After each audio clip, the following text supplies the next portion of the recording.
What we have here is 11 years of Wheelnut development in pit stops ever since the beginning of Red Bull racing.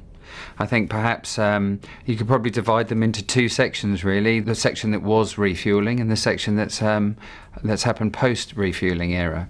So we start at the beginning with the very first type of Wheelnut. It was actually an off-the-shelf item which bought from a third-party supplier. We used that for 3 years, but it was very heavy, and we made the decision a little later into the refueling era that we would fit some big carbon discs to the front of the car that were attached to a wheel nut, and we knew at that point that we were going to be slowing pit stop times down quite considerably, but it didn't really matter because we were connecting a fuel hose to the car. We knew that normally the fuel load would be a minimum of 5 seconds, so we were quite happy with a 4-second tyre change at that time.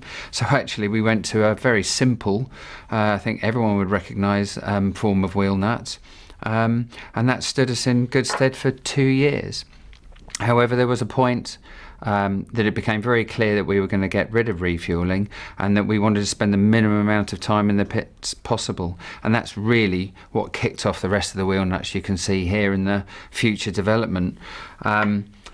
We went to a lightweight wheel nut with a fairly similar drive system that you could see here, and the benefit of that is that basically the socket could engage very, very quickly, and this big groove here was a mechanism that held the nut into the socket. So once again, I think we decreased our pit stop times by around about 2 seconds at that point in terms of wheel change times. It was a much more efficient system. But then we went from there to the next stage. The next stage was to have the wheel nut pretty much the same design, but actually captive inside the wheel, which I think everyone's familiar with nowadays.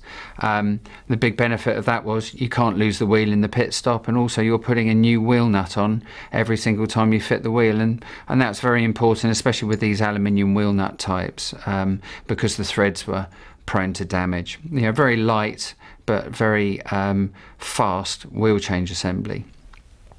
That naturally developed to this nut here. In this nut we have bittersweet memories of here in at Red Bull, because this gave us our fastest ever pit stop time in Austin, but also it was partly the reason why we lost a wheel in the pit lane with Mark Webber in Germany. So as I say, bittersweet memories there.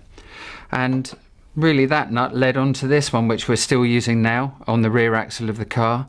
For the last few years we've alternated between the front and rear axle, having a small one. That's pretty much a standard bit of kit now, hasn't really changed much in the last 2 years. But what has changed is our desire, our aerodynamic desire to improve the car with a blown front axle, which as you can see started off with a much bigger axle end than we'd ever used before. Got even bigger and bigger again, and this is the wheel nut that we're using on the front axle of the car at the moment. It's very complicated assembly, very expensive assembly, but you know, as you can see, the difference between the front and rear axle of a car this year, that's what's required, and that's what we've developed. So 11 years of wheel nuts.